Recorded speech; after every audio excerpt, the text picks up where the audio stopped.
Graça e paz a todos.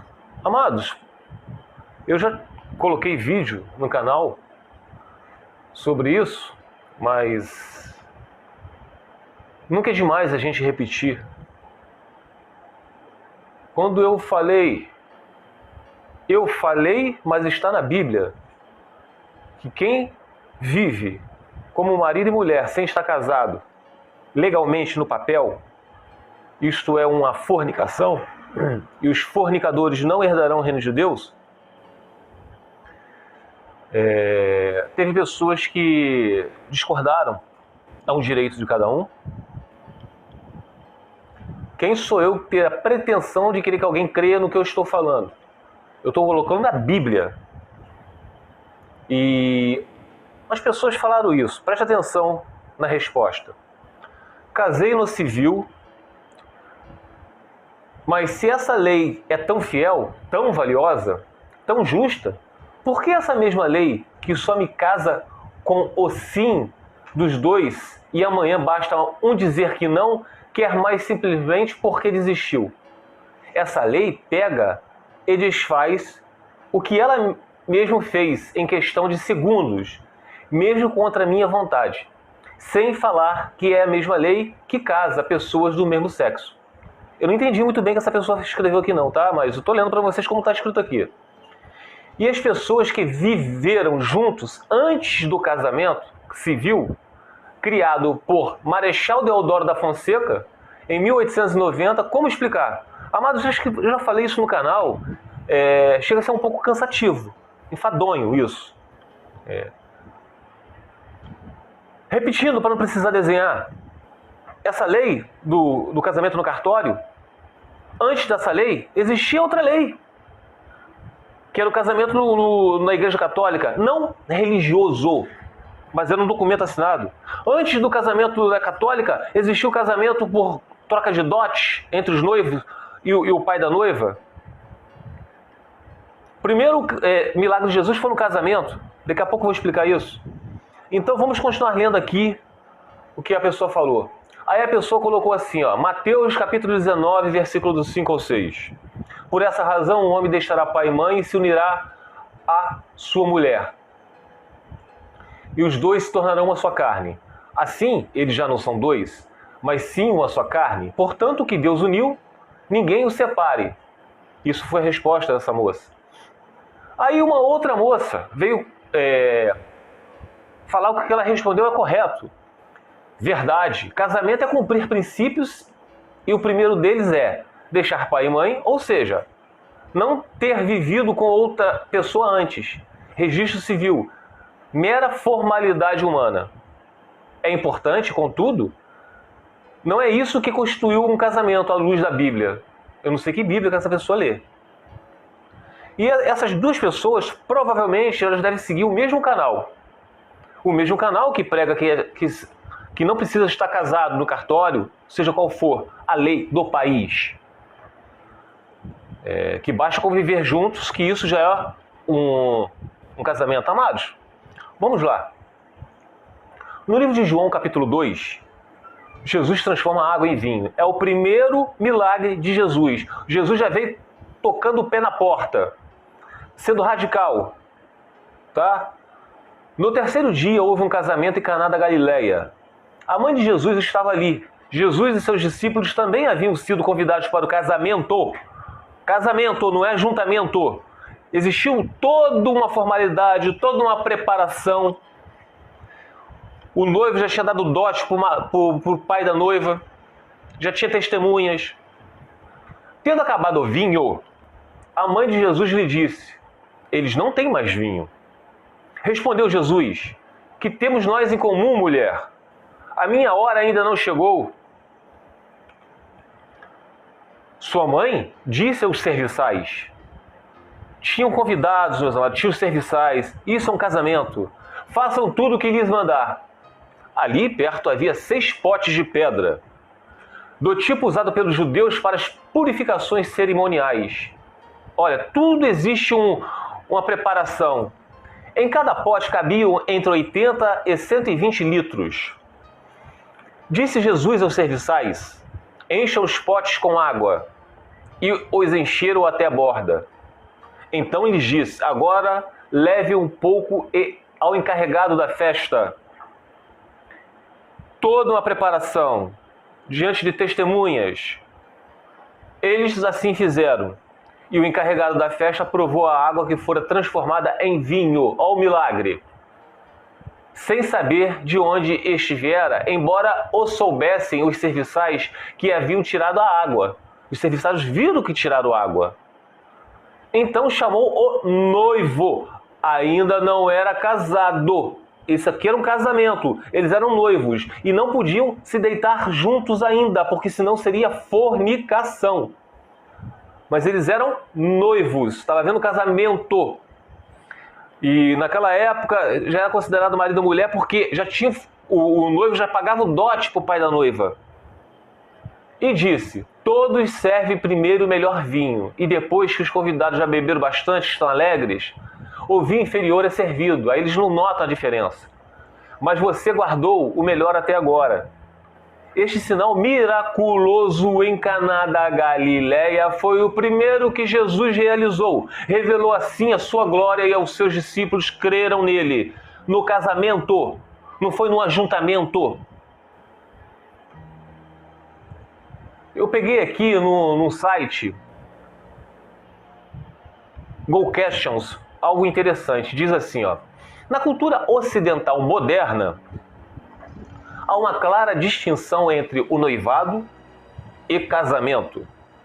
Nas culturas dos tempos bíblicos, a distinção era muito menos definitiva. O noivado, na maioria das eras da história bíblica, envolvia duas famílias em um contrato formal. Contrato, documento. E esse contrato era tão obrigatório quanto o próprio casamento. O noivado era mais uma transação comercial entre duas famílias do que uma escolha pessoal e romântica. Acordos de dote ou preço de noiva eram incluídos, de modo que o noivado rompido exigia o reembolso do dote. Após o noivado, tudo o que restava entre três assuntos: a celebração do casamento, isso após o noivado, hein? A celebração do casamento, a mudança da noiva para a casa do noivo e a consumação do casamento, que era através do sexo. Os dois se tornarão uma só carne depois do casamento. Tá? Aí continua assim: os exemplos mais conhecidos do noivado é o da mãe de Jesus, Maria, e seu noivo José. Noivou. Quando José soube que Maria estava grávida, e antes de compreender a natureza milagrosa da concepção, José achou que Maria havia violado o seu noivado, que era tão obrigatório quanto um contrato de casamento. O noivado, ele era tão obrigatório quanto um contrato de casamento. Noivo ainda não são casados. Não se tornaram ainda uma só carne. Tornar somente uma só carne somente depois do casamento. Eu acho que eu não estou precisando desenhar para vocês não, né, meus amados? Tá? A princípio, José acreditou que o seu único recurso era divorciar-se dela ou repudiá-la. Mateus registra o relato. Foi assim o nascimento de Jesus Cristo. Maria, sua mãe, estava prometida em casamento a José, mas antes que se unissem, achou-se grávida pelo Espírito Santo. Por ser José seu marido, um homem justo, e não querendo expô-la à desonra pública, para não ser apedrejada,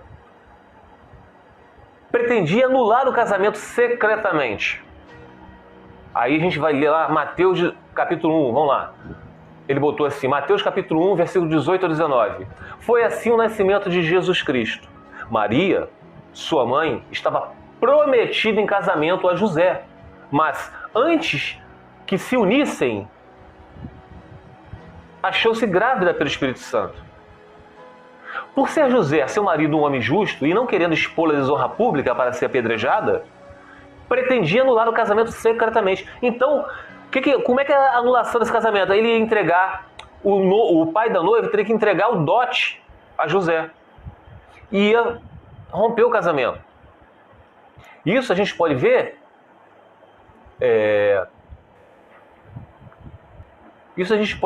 em Mateus 19:9, que diz: eu vos digo, porém, que qualquer que repudiar sua mulher, não sendo por causa de fornicação, e casar com outra, comete adultério. E o que casar com uma repudiada também comete adultério. Então, Jesus abriu exceção que, em caso de fornicação, vocês podem repudiar. José era prometido em casamento.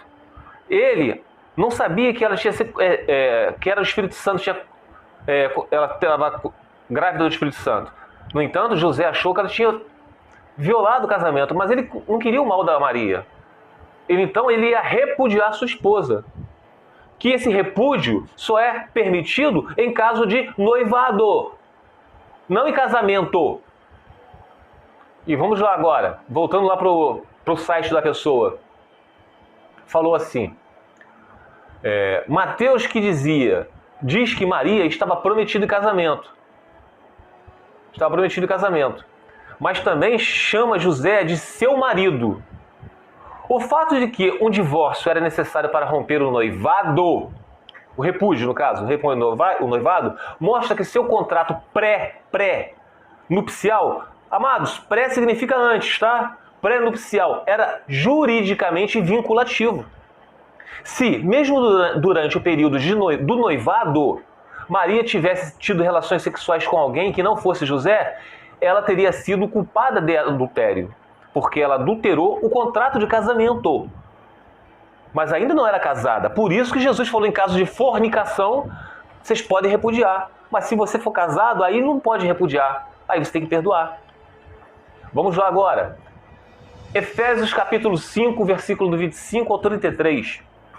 Vós, maridos, aí já é para quem é casado. Amai vossas mulheres como também Cristo amou a igreja, e assim mesmo se entregou por ela. Cristo não separa, não repudia, não se divorcia da igreja. E assim mesmo se entregou por ela. Para que Cristo se entregou pela igreja? Para santificar, purificando-a com a lavagem da água pela palavra.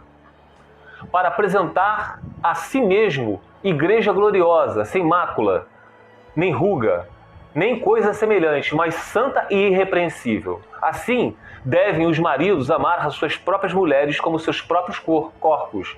Quem ama a sua mulher, ama-se a si mesmo. Porque nunca ninguém odiou a sua própria carne. Antes, a alimenta, sustenta, como também o Senhor a igreja. Porque somos membros do seu corpo, da sua carne e dos seus ossos. Pois por isso deixará o homem seu pai e sua mãe, e se unirá à sua mulher, e se tornarão dois, numa só carne. O homem deixará pai e mãe. O que nós lemos lá antes? Coloquei para vocês. A pessoa é um noivado, eles não são ainda uma só carne, tá? Há um contrato. O noivo deu dote para a noiva, tá? O pai da noiva lá formalizou o documento que já tem um contrato entre eles, pai da noiva e o noivo. Aí depois vem a celebração do casamento, vem aquilo tudo, por isso que eu li para vocês, o primeiro milagre de Jesus foi no casamento, tá? E depois eles se tornam uma só carne, porque aí vem o quê? A conjunção carnal, o sexo. Amados, eu poderia ler mais coisas aqui para vocês, que eu botei muitas coisas, para não ficar muito extenso. Tanto é que eu coloquei aqui, deixa eu colocar aqui, que nunca é demais. Em Êxodo, capítulo 22, versículos 16 ao 17, diz: se um homem seduzir uma mulher virgem, que não esteja comprometida e tiver relações sexuais com ela, então a mulher é virgem, pagará à família dela o preço costumeiro do dote e se casará com ela. Dote. Amados, preste atenção. Não olhe nos meus belos olhos verdes não, tá? Mas preste atenção na palavra. Vão lá, Êxodo, capítulo 22, versículo 16 a 17. Se um homem seduzir uma moça virgem, que não esteja comprometida e tiver relações sexuais com ela, pagará à família dela o preço costumeiro do dote e se casará com ela. Terá que ter um casamento. E não é só viver com ela. Mas se o pai da moça não permitir o casamento, o homem lhe pagará o equivalente ao dote de uma virgem. Aí ele teria que pagar como se ela fosse virgem. Amados, não existe dificuldade de entender isso. vocês têm que saber a que Deus vocês estão seguindo. Vocês têm que tomar cuidado os canais que vocês estão seguindo. Vocês não têm que seguir homens, e sim a Deus. A Bíblia é clara. Vocês teve, o Marechal Deodoro da Fonseca, em 1800 e pouco, instituiu o cartório. Sim, amados. Sim, antes disso tinha outra forma de casamento. Mas nunca foi se juntar, amaziado. Isso é fornicação. Fornicação. E nós sabemos o que acontece com os fornicadores. Não herdarão o reino de Deus. Tem várias passagens na Bíblia que coloca fornicação e adultério, que é diferente. Adultério é para quem é casado, que tem um contrato de casamento. Eu não vou falar mais desse assunto não, porque é um pouco cansativo. Tem vários vídeos no canal falando sobre isso. Agora, se vocês acham, com todo respeito, tá, e amor a vocês, se vocês acham que vocês, estando vivendo com a pessoa durante vários anos sem estar casado, é um casamento, vocês estão no canal errado. Não estou expulsando vocês do canal, tá? Mas vocês estão no canal errado. Aqui eu prego a palavra de Deus. Eu não prego um evangelho querendo agradar a todos, não. Tá bom? Fica os irmãos na paz do Senhor Jesus.